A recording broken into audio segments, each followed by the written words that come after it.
ऐसा कहते हैं। इतनी ताकत आ जाती है, दो जने यदि उसको पकड़े तो नहीं पकड़ पाते हैं। तो ऐसी आज मदोमंत वे यदुवंशी वहां पर हो गए और एक दूसरे की बातों पर नाराज होते हुए आज झगड़ा करने लगे। जो नशा में रहता है तो क्या करता है उसको पता नहीं चलता, इसीलिए बैतल भी कहा गया है, भूत कहा गया है। इनको कोई पता नहीं रहता है कि ये क्या करते हैं। बैतल भूत विकल मतवारी, कि क्या करते हैं इनको पता नहीं चलता। आज उसी प्रकार से झगड़ने लगे और झगड़ते हुए झगड़ा इतनी बढ़ गई कि आज उसी समुद्र के तट पर जो वो वृक्ष था उसी को उखाड़ उखाड़ करके एक दूसरे को मारने लगे। जैसे ही वह लगता था तुरंत उसकी प्रणांत हो जाती थी, क्योंकि वो श्राप से उत्पन्न हुआ था। भले ही वो सोच रहे थे कि घस के हमने फेंक दिया है, लेकिन लहरों में आकर के तट पर वही उग गए थे। पाप ऐसा ही होता है, कभी नष्ट नहीं होता। उन्होंने तो अपनी चतुराई की ही, जैसे हम लोग करते हैं ना चतुराई, पाप करते हैं और चतुराई करते हैं, सब मर गए। भगवान देखे उन सब चले गए हैं, तब उन्होंने अपने एक पीपल वृक्ष के नीचे जाकर के भगवान बैठे। बैठने के बाद एक टांग को दूसरे टांग के ऊपर करके बैठे हुए हैं, आंख बंद किए हैं, बांसुरी बजा रहे हैं। और आज वहीं पर एक व्याधा आया जिसने भगवान की उस चरण को, तलवे को मृगा का मुख समझ करके शब्द भेदी बाण छोड़ा। वह शब्द भेदी बाण जा करके कृष्ण जी के उस पांव पर लगी, रक्त की स्राव होने लगी। दौड़ता हुआ व्याधा वहां पर आया, आकर के देखा तो द्वारकाधीश के पांव पर वह बाण चुभी थी।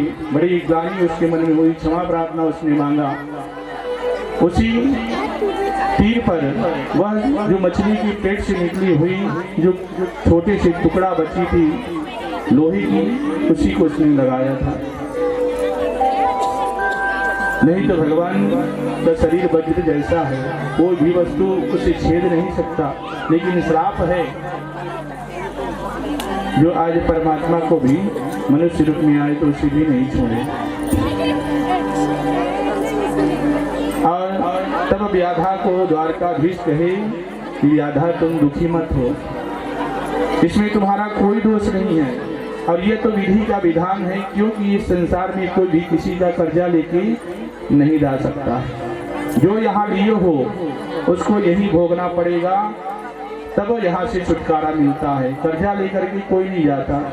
द्वारकाधीश कहे कि पूर्व जन्म का तुम्हारा खर्च मेरे ऊपर था, क्योंकि त्रेता में मैंने तुम्हें इसी प्रकार से छिप करके मारा था, वह बाली था। इस जन्म में व्याधा हुआ।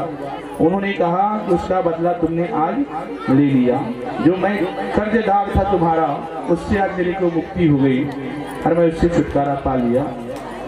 और तब जाकर के भगवान वहाँ अपना आंख बंद करते हैं। आंख बंद करते हुए अपनी तपोबल से आज अपनी आत्मा को, अपनी जीवात्मा को आज ब्रह्मांड में वे स्थापित करते हैं और वहाँ से भगवान सीधे ब्रह्मांड में स्थापित करने के बाद यहाँ से परम धाम गोलोक धाम को चले जाते हैं। बोले वृंदावन बिहारी लाल की जय। बरसती रहे और इसी प्रकार से उनके अनुराग हमें मिलती रहे। आइए सभी भाव के साथ दोनों हाथ ऊपर करते हुए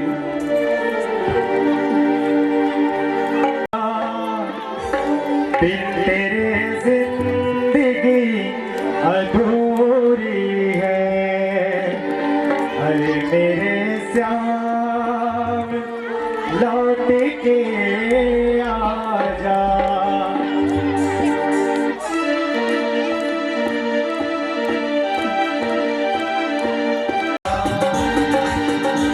आके तू देख मेरी हालत को, हर खुशी अधूरी है, अरे मेरे जान लौट के मेरी जिंदगी में आया था।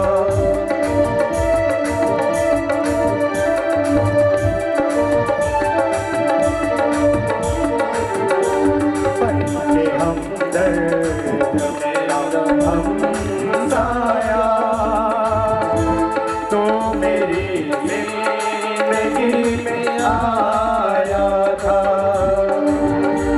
प्यार अपनों से ज्यादा किया तूने मुझको। लोग कहते हैं तू पराया था। ऐ मेरे जाम लौट के आजा, बिन तेरे जिंदगी अधूरी है। तू जहाँ भी रहे खुशहाल रहे।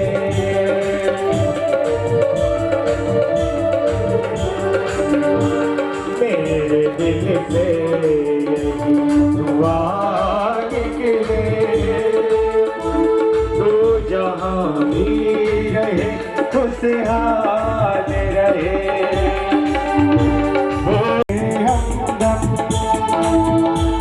हर घड़ी बस तेरा ख्याल रहे।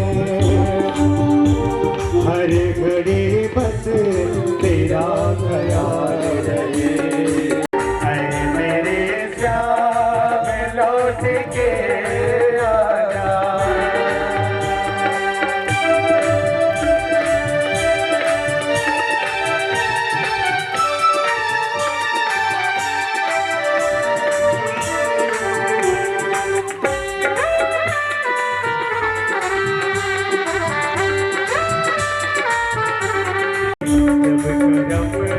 तेरे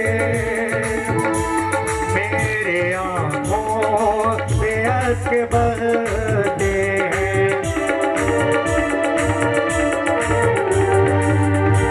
याद आते हैं जब करम तेरे। मेरे आँखों से अश्क बहते हैं। का बदला मैं ये मुझसे कहते हैं। ऐ मेरे जाम लौट के आजा, बिन तेरे जिंदगी अधूरी है। ऐ मेरे जाम लौट के आजा, बिन तेरे अधूरी है। आके तू देख मेरी हालत को, बिन तेरे हर खुशी अधूरी है। मेरे जाम लौट के आजा, मेरे जाम लौट के आजा।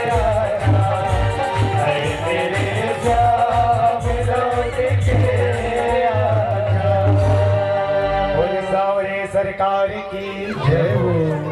से अधिक परमात्मा के गोलोक धाम जाने के बाद मैं तुम्हें या मेरे मुख से कुछ भी वाणी नहीं निकलेगी जो मैं तुम्हें बता पाऊं, समझा पाऊं। तुमसे मैं यही कहता हूं कि तुम अपने हृदय में उस बांके बिहारी की छवि को स्थापित करो और छवि को स्थापित करके उन्हीं का स्मरण करो, जिससे तुम्हें वह बांके बिहारी द्वारकाधीश तुम्हारे हृदय में शांति प्रदान करें और तुम्हें मोक्ष प्रदान करें। यही सुखदेव महाराज राजा परीक्षित को सांत्वना दिलाए, आशीर्वाद प्रदान की और सुखदेव महाराज वहां से चले गए। सूजी महाराज ने कहा कि ऋषिगणों, अब राजा परीक्षित का अंतिम समय आ चुका था। 7 दिवस पूरी हो चुकी थी। आज तक्षक उन्हें काटने के लिए अपने स्थान से रवाना हो चुका था।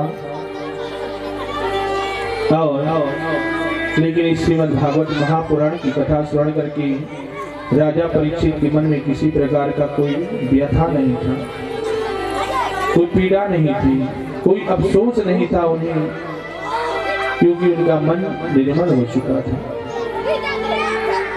उन्होंने परमात्मा की कथा को भक्ति पूर्वक श्रवण किया था। जो भक्ति पूर्वक श्रवण करता है उसके शरीर से सारी भय दूर हो जाता है, और भय ही है जो हमें दुख पहुंचाता है। यदि हम निर्भय हो जाएं तो परमात्मा के पास पहुंच जाते हैं, और यदि हमारे हृदय में भय बना रहता है तो हम इस पृथ्वी पर बने रहते हैं। इसलिए निर्भय बनिए, जितना जल्दी निर्भय बनिएगा उतना जल्दी परमात्मा अपने पास हमें बुला लेंगे, और जितने समय तक हमारे हृदय में भय बना रहेगा उतने समय तक हम इस धरा पर रहेंगे।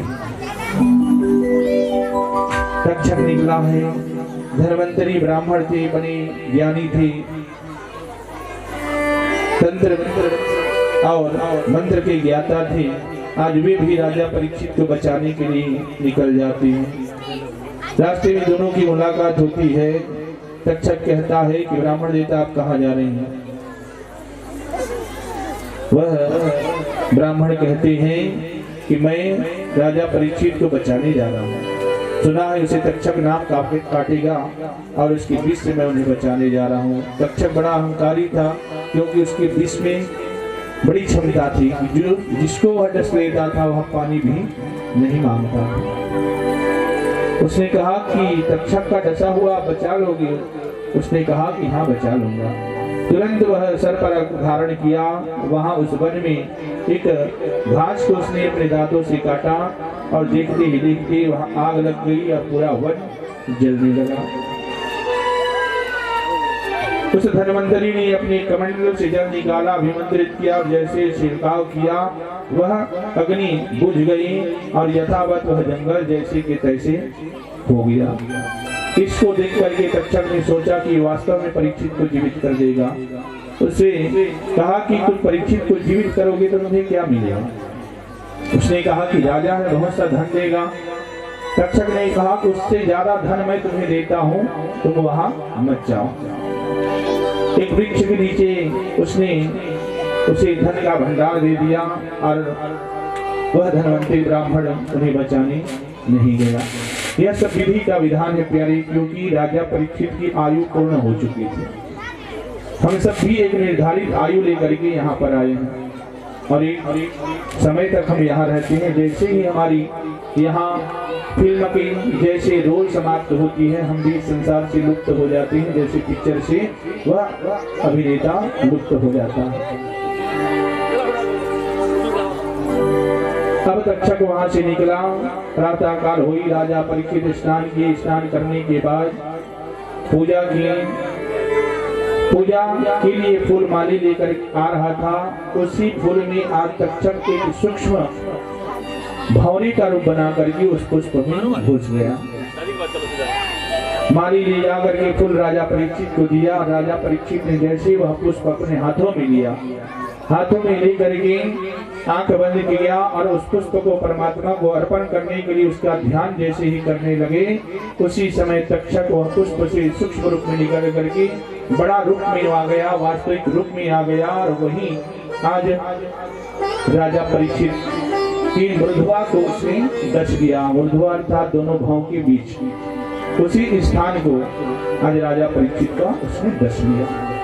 दसने से राजा परीक्षित की मृत्यु हो गई। लेकिन सूत जी महाराज ने कहा, ऋषिगणों, गरल से मरने के बाद भी आज उनकी दुर्गति नहीं हुई। वे मोक्ष को प्राप्त किए, क्योंकि श्रीमद् भागवत महापुराण की कथा श्रवण किए। जो अल्पकाल मरता है, दुर्घटना से मरता है, जल करके मरता है, जहर खा करके मरता है, उस सबका उद्धार एक ही करता है, और वह है श्रीमद् भागवत महापुराण की कथा। इसको सुनने के लिए देवता भी तरसते थे और तरसते हैं। ये सभी आप कथा के माध्यम से सुने हैं। तो जीवन काल में यदि सामर्थ्य हो तो एक बार कम से कम अवश्य श्रीमद् भागवत की कथा भावपूर्ण श्रवण करना चाहिए, या अपने पूर्वजों के उद्धार के लिए इस कथा का श्रवण करना चाहिए। जो वंश में ऐसे कार्य करने वाला कोई वंशज होता है उसके वंशज, उसके पितृदेव इस यज्ञ को करने वाले को कोटि कोटि आशीर्वाद प्रदान करते हैं, जिससे उसके जीवन में किसी भी चीज की कोई कमी नहीं रहती, क्योंकि यह परम पुण्य कार्य है। घर बनाना कोई बहुत बड़ी बात क्यों है, जमीन लेना कोई बहुत बड़ी बात क्यों है, पैसे बैंक बैलेंस में जमा करना कोई बहुत बड़ी बात नहीं, लेकिन यज्ञ करना बहुत बड़ी बात है। कितना भी धनवान हो, कितना भी बुद्धिमान हो, कितना भी भाई बंधु वाला हो, लेकिन ऐसे पावन कथा को कर पाना उसकी बस की बात नहीं होती है। ये तो केवल परमात्मा की कृपा है, जिसके ऊपर होती है वही इस कार्य को कर पाता है, और जिसके ऊपर कृपा नहीं होती वह नहीं कर पाता है। सोचता जरूर है कि मैं करूंगा करूंगा करूंगा, ऐसे करते करते व्यतीत हो जाता है और करने वाला यहाँ से चला जाता है, लेकिन कर नहीं पाता। ये खबर सुनी जन्मेजय बड़े क्रोधित हुए, जो राजा परीक्षित के पुत्र थे। उन्होंने सत्र यज्ञ करवाया, जिसमें समस्त सर्पों का नाम लेकर के आहुति डालने लगे, जिससे सब सर्प उस आहुति कुंड में जाकर के गिरने लगे, मृत्यु उनकी होने लगी। तक्षक उस समय इंद्रासन में छिपा हुआ था। इंद्र सहित उसके नाम लेने पर वह आने लगा। समस्त देवतागण जन्मेजय के पास आए, सबने उनको समझाया और बताया कि तुम्हारे पिता की आयु इतनी ही थी। तक्षक तो एक माध्यम है, क्योंकि संसार में काल एक माध्यम लेकर के आता है, कोई न कोई बहाना काल का होता है। उसी प्रकार से तुम्हारे पिता की मृत्यु का कारण तक्षक बना, लेकिन इसकी आयु समाप्त हो चुकी थी। इतने दिन के लिए ये आए थे, इन्हें बताए समझाए, तब उस यज्ञ को करना बंद कर दी। उसी दिन से जो बहुत कम सर्पों की प्रजाति बची हुई है, नहीं तो पहले बहुत प्रजातियां थी सर्पों की, जो सब समाप्त हो गए। आज केवल 12-15 प्रजाति के सर्प ही बचे हुए हैं। आगे सूची महाराज कलयुग का प्रमाण बताते हुए बताए कि कलयुग में लोग कैसे होंगे। श्रीमद् भागवत महापुराण की कथा के माध्यम से उन्होंने बताया कि कलयुग में जीव अर्थात मनुष्य कैसे स्वभाव के होंगे। यहाँ वे विचार करने वाले होंगे, हर समय पाप कर्म करने वाले होंगे, और झूठ बोलने वाले, और अपने माता पिता को कष्ट पहुंचाने वाले होंगे। माता पिता की सेवा ना करके सास ससुर की सेवा करने वाले होंगे। पत्नी के आदेश का पालन करेंगे। कलयुग में केशियों की शोभा होगी, और अधर्म की ओर यह जीवात्मा अक्सर अधर्म पर लिखते रहेगा। श्री हरि नारायण का अवतार होगा, नीले रंग के घोड़े पर सवार होंगे, हाथ में तलवार लिए होंगे, राजा का भेष होगा, और गौड़ ब्राह्मण के घर में संभल गांव में वह जन्म लेंगे। जितने भी अधर्मी रहेंगे उन सब का संहार करेंगे, उन सबको मारेंगे। जो सात्विक विचार के रहेंगे वे बचेंगे, उन्हीं के द्वारा फिर आगे धर्म की स्थापना होगी, और कलयुग के 10,000 वर्ष बाद फिर सतयुग का आगमन होगा। ये सूची महाराज सौनक ऋषिगणों को बताए। कहे ऋषिगणों, भगवान के विराट स्वरूप में श्रीमद् भागवत की कथा छिपी हुई है। प्रारब्ध में इसमें ज्ञान और वैराग्यता की कथा, ज्ञान की कथा तृतीय स्कंध तक बताई जाती है। उसके पश्चात तृतीय स्कंध से षष्ठम स्कंध तक भगवान का जो भुजा है इसकी कथा बताई जाती है, और षष्ठम स्कंध से दसम स्कंध तक भगवान की वक्ष स्थल की कथा बताई जाती है। उसके पश्चात दसम स्कंद से एकादश स्कंद तक भगवान के उदर की कथा बताई जाती है, और द्वादश स्कंद में भगवान के पांव की कथा बताई जाती है। इस प्रकार से विराट स्वरूप में यह कथा छुपी हुई है। आकर के अपने आप को बड़ा ही सौभाग्यशाली मानता हूँ कि आप सभी का स्नेह और प्रेम मुझे यहाँ बहुत अत्यधिक प्राप्त हुआ। खास करके जो आदरणीय आचार्य जी हैं उनका, उन्होंने मुझे बहुत प्रोत्साहित किया, और मेरे हर समय उन्होंने प्रोत्साहन को बढ़ाया। वे मेरे पिता तो ये हैं, मेरे पिता तो नहीं है। मेरे पिता की ध्यान तो गई है, लेकिन ये मेरे पिता तुल्य हैं। मैं इनसे बहुत स्नेह प्राप्त किया हूँ। साथ ही साथ आप सबसे मुझे प्रेम मिला। मेरे द्वारा वाणी में जो त्रुटि हुई होगी या किसी को मेरी वाणी से कुछ बुरा लगा हो, उसे आप ध्यान न दीजिएगा।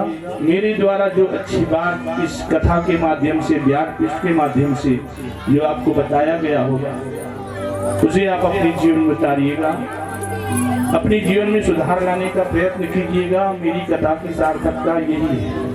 मैं ये कथा धन कमाने के लिए नहीं करता हूँ।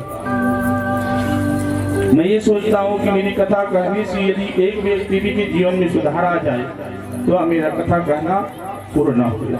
भागवत जी की कथा यही बताती है, ये जीवन सुधारक है। पैसा तो बहुत कमाने का अलग अलग तरीका है, लेकिन शास्त्र बेच करके यदि जो पैसा कमाए वह पैसा नहीं होता है, वह पाप होता है। इसलिए मैं पैसा कमाने के लिए कथा नहीं कहता हूँ। मैं केवल समाज और जीव को सुधारने की प्रयत्न करता हूँ। मेरी कथा को सुनकर यदि कोई एक व्यक्ति भी सुधर जाए तो 10 कथा कहूँगा तो 10 व्यक्ति सुधरेगा। तो मैंने सोचा कि उससे जैसे व्यास जी ने सोचा कि मैंने इस संसार के लिए कुछ नहीं किया, तो हम ऐसे तो कुछ नहीं कर सकते हैं। इसी माध्यम से मैंने सोचा कि मैं समाज के लिए कुछ करूं। 10 व्यक्ति को यदि मेरे भाव से, मेरी कथा से सुधार यदि मिल जाती है तो मेरा जीवन सार्थक हो जाएगा। की कथा श्रवण करने के पूर्ण फल प्राप्ति के लिए चौहत्तरी मुख्य यजमान के द्वारा भगवान में अर्पण किया जाएगा। उसके बाद कथा का विश्राम हम करेंगे। आइए तब तक भाव के साथ परमात्मा की भजन श्रवण कीजिए। बोली वृंदावन बिहारी लाल की जय। जन्म का साथ है गुरुदेव तुम्हारा, गुरुदेव तुम्हारा। जन्म जन्म का साथ है गुरुदेव तुम्हारा, गुरुदेव तुम्हारा। अगर न मिलता हमको गुरुवर, अगर न मिलता हमको गुरुवर, लेते जन्म तुम्हारा। जन्म जन्म का साथ है गुरुदेव तुम्हारा, गुरुदेव तुम्हारा। जन्म जन्म का साथ है गुरुदेव तुम्हारा, गुरुदेव तुम्हारा।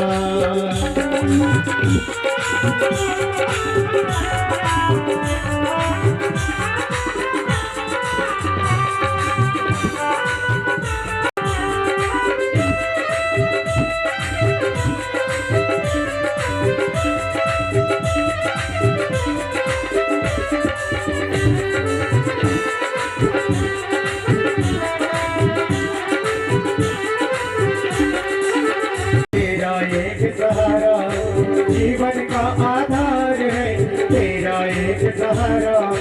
अमृत सारस देता है भगवत ज्ञान हमारा, अमृत सारस देता है भगवत ज्ञान हमारा। गुरु को पाकर धन्य हुआ है, गुरु को पाकर धन्य हुआ है हर संसार हमारा। जन्म जन्म का साथ है तुम्हारा हमारा, गुरुदेव हमारा। जन्म जन्म का साथ है गुरुदेव तुम्हारा, गुरुदेव तुम्हारा। हमको गुरु लेते जन्म तुम्हारा। जन्म जन्म का साथ है गुरुदेव तुम्हारा, गुरुदेव तुम्हारा। जन्म जन्म का साथ है गुरुदेव तुम्हारा, गुरुदेव तुम्हारा। का चावल एक भात को लेके देखने से पता चल गया। रात का 8:30-9 बजने वाला है।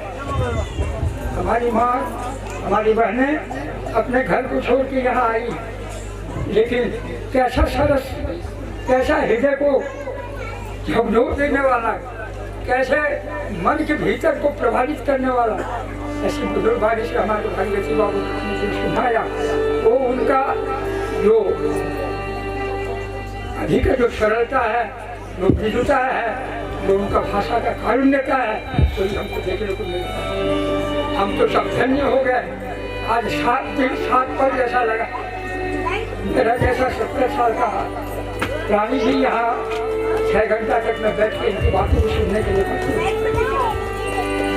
कोई दूसरा आचार्य होता मैं पूजा करवाता, पास को नहीं आता, वो तो मेरे पास आएंगे, मेरे पैर छोड़ेंगे, मेरे जय जयकार करेंगे, लेकिन मेरी पूजा में आकर के डट करके भी मैं भी ये भागवत तो हमारे यहाँ होता भी नहीं है, हम जानते भी नहीं है कि हमारा भागवत क्या है, भागवत पुराण क्या होता हम लोग जानते भी नहीं थे। लेकिन इन्होंने कहा कि पंडित जी आप करेंगे, जजमान से कहा कि आप करवाएंगे, मेरे को भी अवसर मिला और मैं कितना ज्ञानी व्यक्ति के सत्संग नहीं रहा जिसने आज मेरे को अपने पिता की तरह समझा, मैं तो अपने पुत्र तो क्या और से क्या मैं समझ करती जैसे ऐसा आशीर्वाद देता हूँ कि इनका सब जगह यश कीर्ति बढ़ता रहे, ऐसे ही सब हृदय आशीर्वाद पाते रहे, छोटों का स्नेह पाते रहे। इन्होंने कहा ये जो भागवत कथा है वह पुण्यदायिनी है, वह सुखप्रदायिनी है, मल हारिणी है, सुखप्रदायिनी है। हमारे गांव में 3 जगह में हमने भागवत देखा, हमारे समोना चाचा के नाम से, स्वर्गीय राम कुमार चाचा के लिए एक बार, और हमारे मुखिया घर में, ये हमारा चौथा है। ये चारों परिवारों को धन्य है जो अपने पितरों को तारने के लिए इस प्रकार की कथा कर करके इन्होंने अपना कर्तव्य तो कम से कम पितरों ने इनसे अपने आप को उद्धार करने का सबों ने चेष्टा किया। और हमारे मालगुजार परिवार के समस्त भाइयों के साथ में हमारा संदीप, मेरे चाचा सीताराम तिवारी जी स्वर्गीय जो हो चुके, उनकी बहुत इच्छा थी कि मैं भागवत कराऊं और सबको इस प्रकार आनंद दूं यहाँ, लेकिन उनकी इच्छा तो पूरी नहीं हुई। लेकिन आज स्वर्ग में बैठ के भी वो अवश्य इस आनंद को लेते होंगे कि मेरा कल मेरे परिवार से मेरा बेटा, मेरे परिवार आज ये करके मेरे को उद्धार कर दिया। समस्त भगवान से और परम ब्रह्म परमेश्वर से मेरा भी प्रार्थना है, तो उनका मैं कुल पुरोहित हूँ, इस गाँव का भी हूँ, और मैं भगवान से प्रार्थना करता हूँ कि ये जितने भी जीवात्मा यहाँ से भी चले गए हैं सबको भगवान परम गति प्रदान करके ऐसे ही सबके हृदय में प्रेम भक्ति की भावना जगाए, और इस प्रकार भगवान के शरणागति होकर के, जैसे हमारे व्यास जी ने भी कहा कि एकमात्र भगवान का शरण ही मनुष्य के जीवन का अंतिम लक्ष्य होना चाहिए।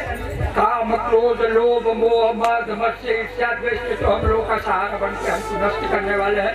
प्रेम जगाइए, सबको अपना भाई बनाइए, सबको अपना प्रेमी बनाइए, सबके लिए अपने जीवन का उत्सर्ग करने का चेष्टा कीजिए, यही जीवन का है। बहुत बहुत बहुत हमारे जो बीजेपी पार्टी में क्या वो बोलता है मैं देवांगन हूँ, कौन बोलता है मैं क्या हूँ, अरे कोई नहीं, वो सब भगवान के गंधर्व हो, तुम लोग धन्य हो, इसमें हमारे महान हो, सब महान हो, और हमारे भागीरथी बाबू को तो मैं क्या और कहूँ, आशा करता हूँ कि फिर भी इनका हमारे यहाँ किसी भी प्रकार से कहीं भी यहाँ हो जाए तो उनके साथ में रह करके उनके साथ में रह करके और भगवान से प्रार्थना करूँ तो इनका यश शक्ति बढ़ाए। बोले भगवान वृंदावन बिहारी लाल की जय हो। हमारे जितने यहाँ हैं भक्तगण, इनका भी भगवान सबको मनोकामना सबका परिपूर्ण करे, ऐसे ही भगवान भक्ति में अपना मन लगाए रहे, ईश्वर सबका कल्याण करे। बोले मंगलमय भगवान की जय हो।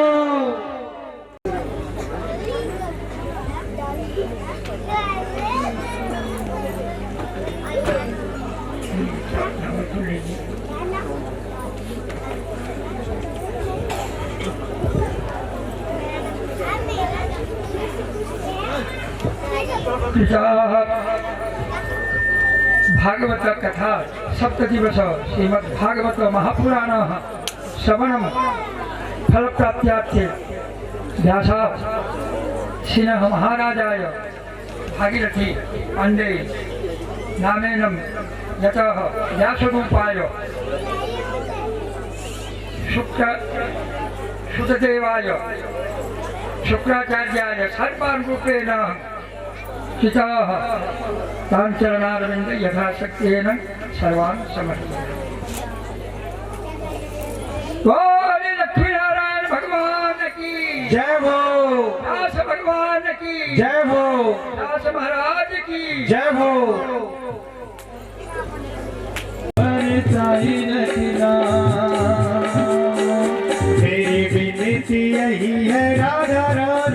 कृपा बरसाए रखना, हाय कृपा बरसाए रखना।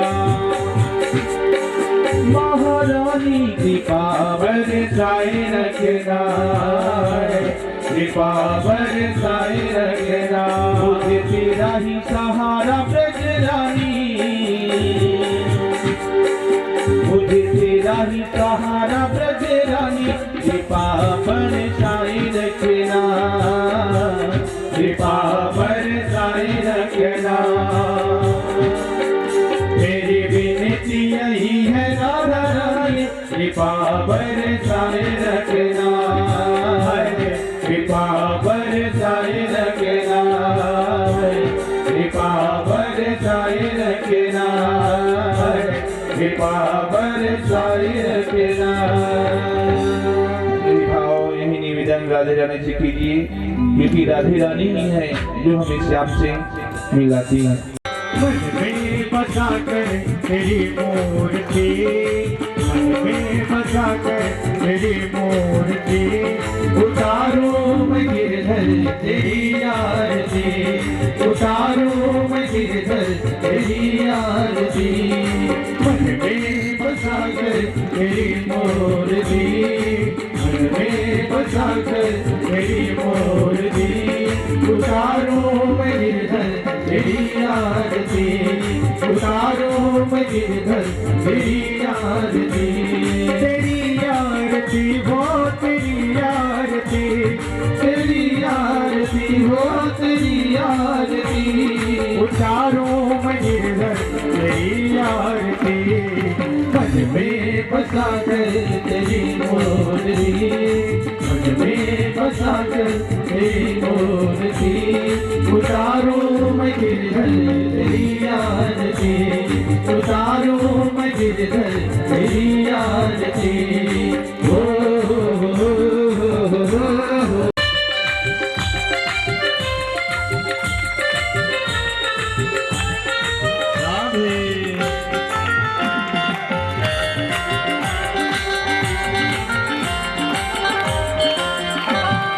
करुणा करो कष्ट हरो ज्ञान दो भगवन, भाव में फंसे नाम मेरी तार दो भगवन।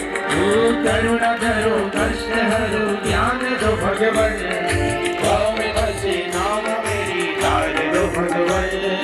दर्द की दवा तुम्हारे पास है, दर्द की दवा तुम्हारे पास है। जिंदगी गया की है भीख मांगते, मन में बसा कर तेरी मूर्ति, मन में बसा कर तेरी मूर्ति। उतारो मैं गिरधर तेरी आरती।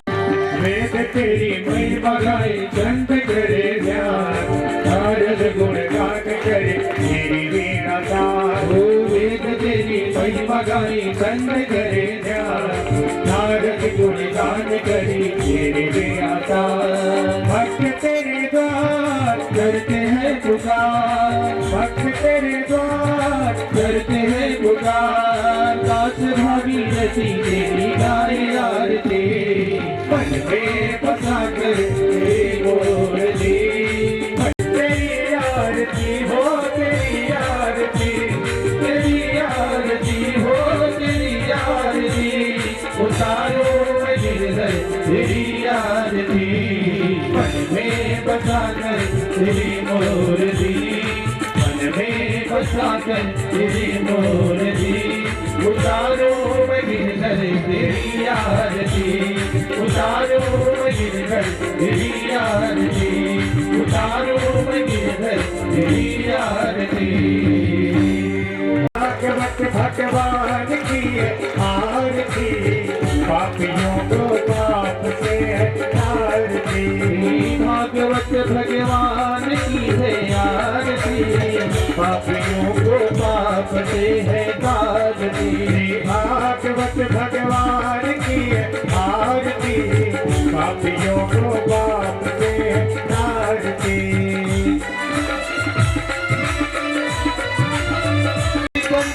पंचम वेद निराला, नव ज्योति जगाने वाला, ये अमर ग्रंथ ग्रंथ ये मुक्ति पंथ ये पंचम वेद निराला नव ज्योति जगाने वाला ये अमर ग्रंथ ये मुक्ति पंथ ये पंचम वेद निराला नव ज्योति जगाने वाला हरि नाम यही हरि ध्यान यही हरि नाम यही हरि ध्यान यही हरि नाम यही हरि ध्यान यही जग के मंगल की आरती पापियों को पाप से तार दी श्री भागवत भगवान की है आरती है आरती पापियों को पाप से है तार दी श्री भागवत भगवान की है आरती पापियों को पाप से है तार दी श्री भागवत भगवान की है आरती पापियों को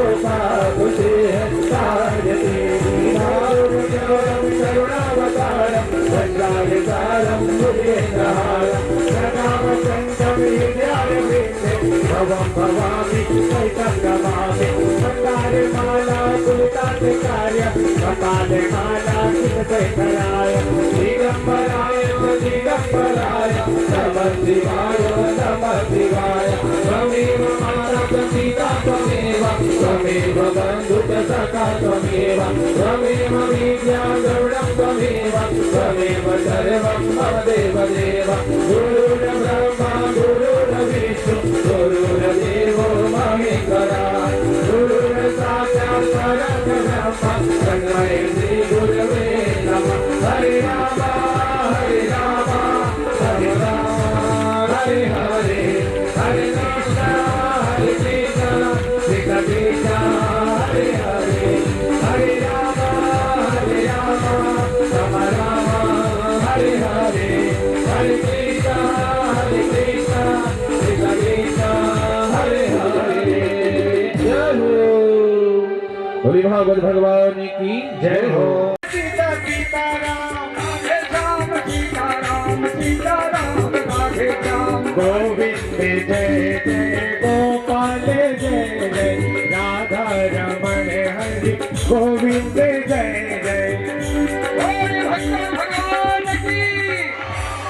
ऐसे ही सब चीज भगवान का श्रवण कीर्तन पाए एक झलक मारने से दुनिया में उड़ा के नैव सन्ति हि पापानि पूर्वजन्म कृतानि च मलर्निमोचनं पुंसा जलस्नानमभ्य मुखपद्मद्विनिस्मितः भारतामृत सर्वस्व विष्णुभक्ताद्विनिस्मे सर्वोपनिषदो गावो दुग्धा गोपालनन्दनः देवो देवकी पुत्र एव एको मन्त्रस्तस्य नामानि ज्ञानि कर्मण्येकं तस्य देवज्ञ सेवा बोले श्री भगवत गीता भगवान की कितं पर्याप्तं किजतमेतेषं बलं भीमाविरक्षितं अयनेषु च सर्वेषु यथा भागमवस्थिताः भीष्ममेवाभिरक्ष्यन्तो भवात् ततः श्वेतेर्हैर्युक्ते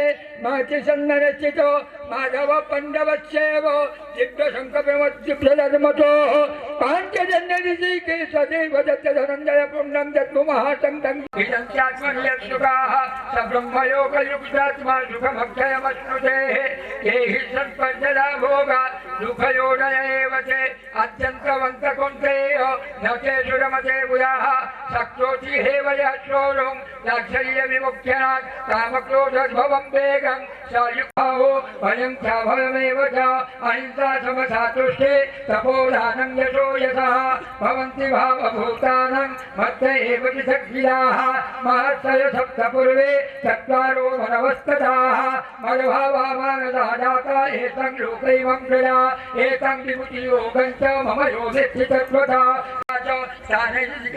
प्रकृत्या जगत्प्रयुक्त सर्वरज्यते ताः रक्षन्ति भीतानि च शुभ्रुवन्ते सर्वे नमस्यन्ते सिद्धसङ्गाः कस्मात् तेन नमेरं महात्मं धरीयते ब्रह्मणोक्ताधिकर्ते अनन्तदेवे सदगन्निवासा त्वमक्षरं सदसत्तत्परं यथाः समाधिदेवं पुरुषं पुराणं तमस्य विश्वस्य परं निधानं वेदाधिवेद्यं च परं च रामं त्वया तति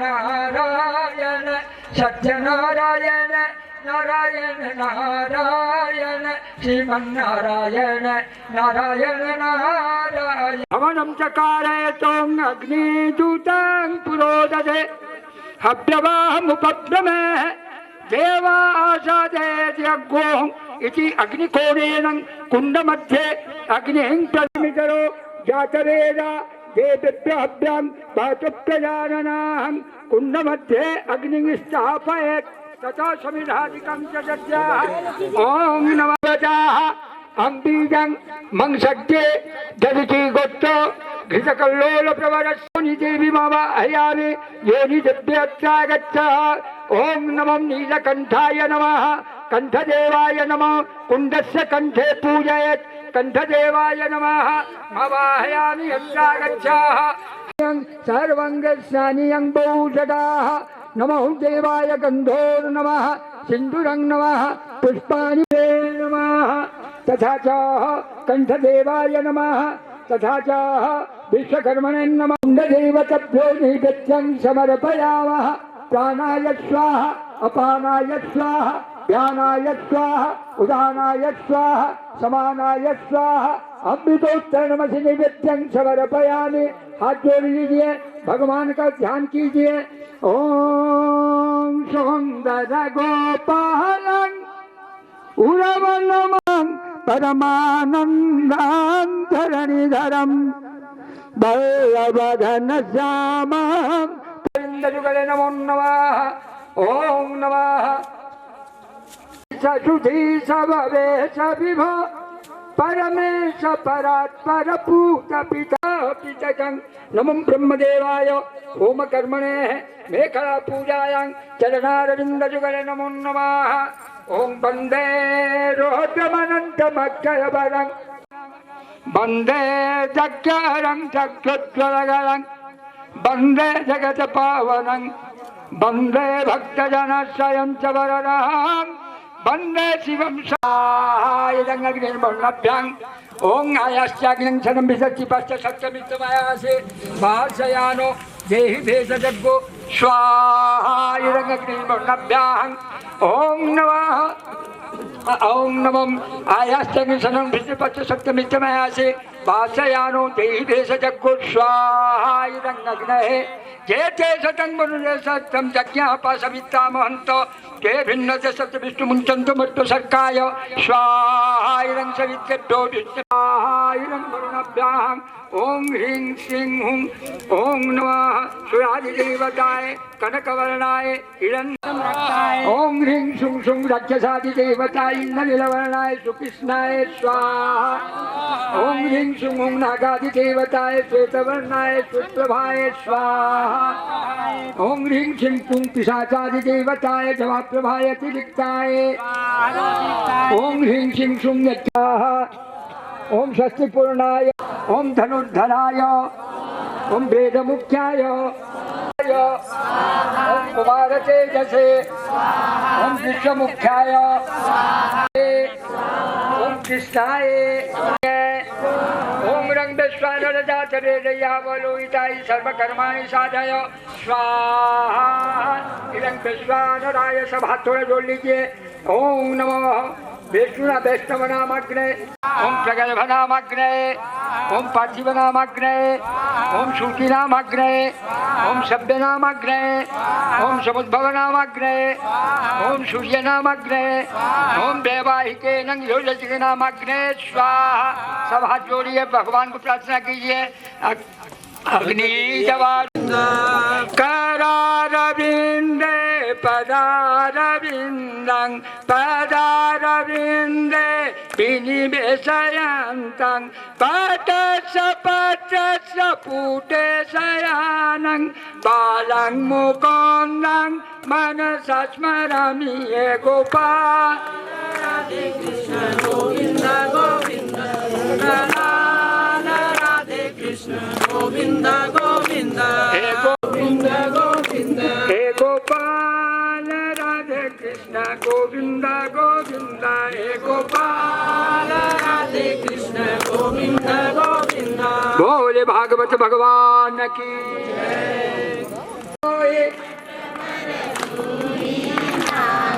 तो ही नटवर तो ही नागर तू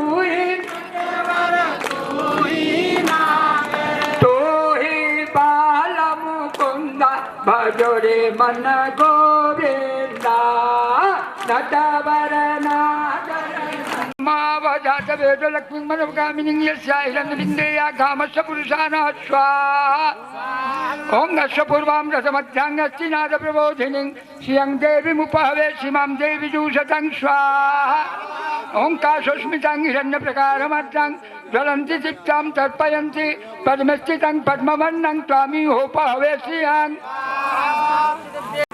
अहं आदित्यवर्णे तपसोऽसि जातो वनस्पतिस्तव विकोतभिर्वः तस्य फलानि तपसानुदन्तु यान्तरायस्य वाया लक्ष्मी स्वाहा ओम उपेतु मा देवसखा कृष्णमणिना सह राजोः भूतोऽस्मिन् कृत्यमिद्धि ददातु मे कृत्पिपासं मलं ज्येष्ठाङ्ग लक्ष्मीना शयाम्यहम् अभुचिमसंविधिश्च सर्वाणि नूतनक्रिया स्वाहा सा काममाकूति भाच सत्यमसीमहे पशुनं रूपमन्यस्य वैसि शयतं यसा स्वाहा ओम कर्तवेन प्रेमी हाँ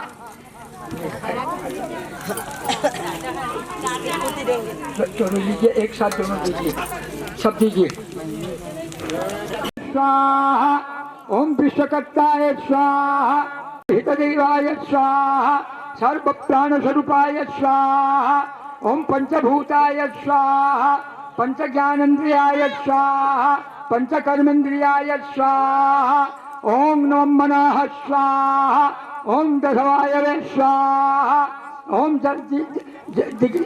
दिक्पतये स्वाहा ओम जगद्पतये स्वाहा ओम प्रजापतये ओम अग्निशिष्टकृतये ओम विष्णुशिष्टकृतये ओम शिवशिष्टकृतये ओम गणेशशिष्टकृतये स्वाहा बोले यज्ञ पुरुष भगवान की आत्मपर्वत कथा श्रवणम पूजनम सर्वफल प्राप्त्यार्थे चितो होम कर्मणे अस्य परिवारस्य यस्यार्थ क्रियते पूजा तान् फलादि प्राप्ति सहितेन सकल मनोवांछा परिपूर्ण प्राप्तिरस्तु समस्त देवता ब्रह्मण आन की हमारे आचार्य जी को बुला अद्य आगत सर्व भक्त वृंदानां धर्म अर्थ काम मोक्ष चतुर्वर्ग फल प्राप्तिर्भवतु बोले श्री वृंदावन बिहारी लाल की जय भगवान की ओम मूर्धान्ति मंत्रस्य सिंह भरद्वाजी अग्निवेश्वरो देवता पूर्णाहुति होम कर्मणे विनियोगः ओम मूर्धान्ति विरति पृथिव्यां दशानरो आजातमग्ने कवि सम्राज्यमति चितनानां आसन्नदेव मयदन्ताः ओम पूर्णाधर्मि परापत सो पूर्णा पुनरापत विष्णेव विक्रणावः इसमुर्जं सतक्षतो स्वाहा इदं पूर्णाय ओम पूर्णाय स्वाहा ओम पूर्णाय स्वाहा ओम पूर्णाय स्वाहा এখন তো पूछे क्या पुनः ब्रह्मण वधुने गीतेन तन्मध्यस्य सत्यः सन्तु यजमानस्तु स्वस्तिकामा स्वाहा इदं पूर्णाय ओम पूर्णाय स्वाहा ओम पूर्णाय स्वाहा ओम पूर्णाय स्वाहा ओम पूर्णमदः पूर्णमिदं पूर्णात् पूर्णमुच्यते पूर्णात् पूर्णमादाय पूर्णादवशिष्यते स्वाहा दशोपवित्रमसि शास्त्रधारं देवत्वां सविता पुनातो नारायण नारायण नारायण सत्य नारायण लक्ष्मी नारायण नारायण नारायण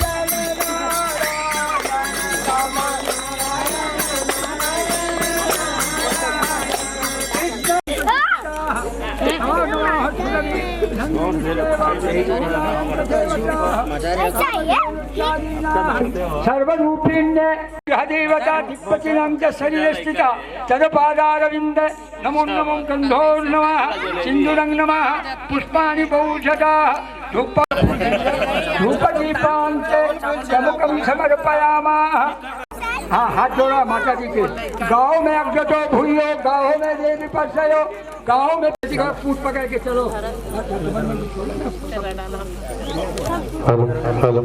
ओम नमः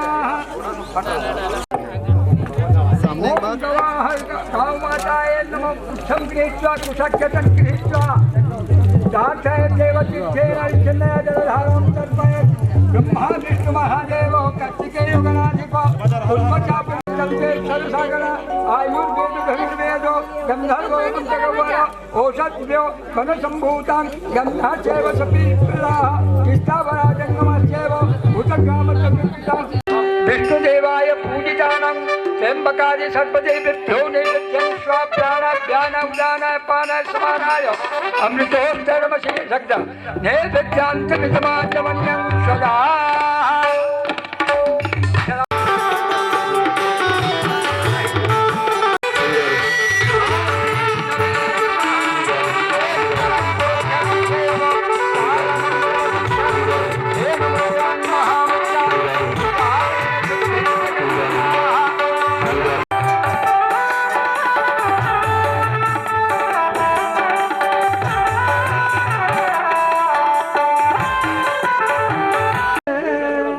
भक्तजनों के संकट दास जनों के संकट क्षण में दूर करे।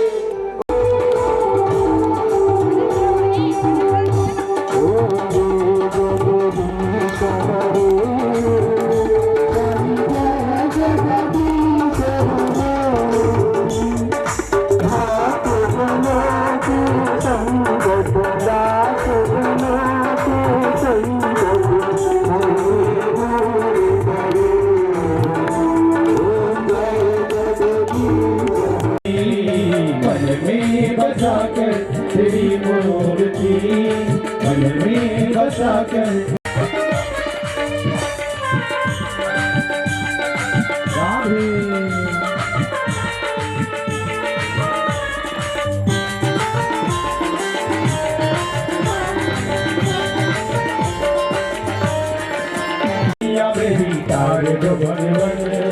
दर्द की दवा तुम्हारे पास है, दर्द की दवा तुम्हारे पास है।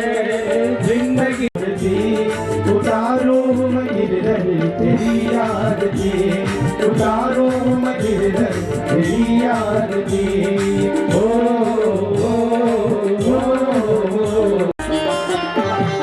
वेद तेरी महिमा गाए संत करे ध्यान, नारद गुणगान करे तेरी बियादार।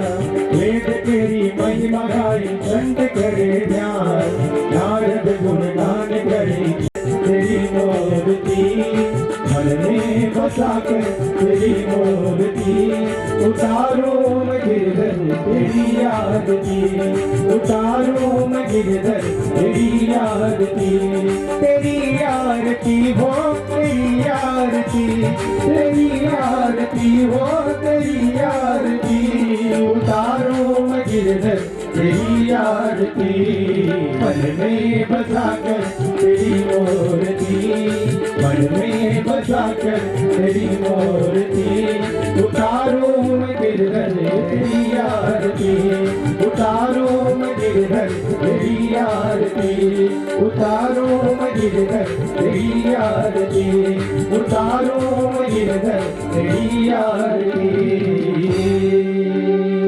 दान करेंगे। बोल बाके बिहारी लाल की जय हो। आइए महापूर्ण भजन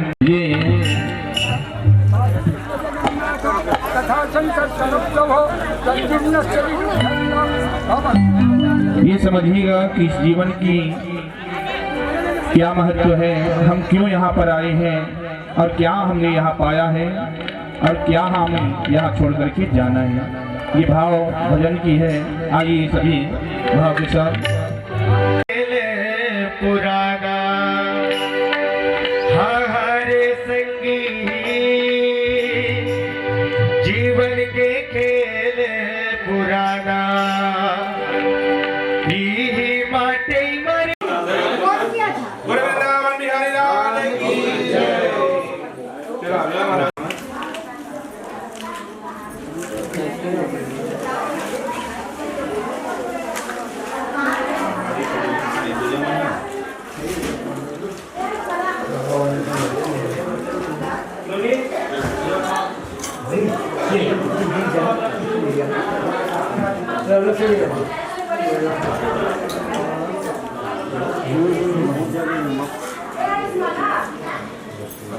किनारे किनारे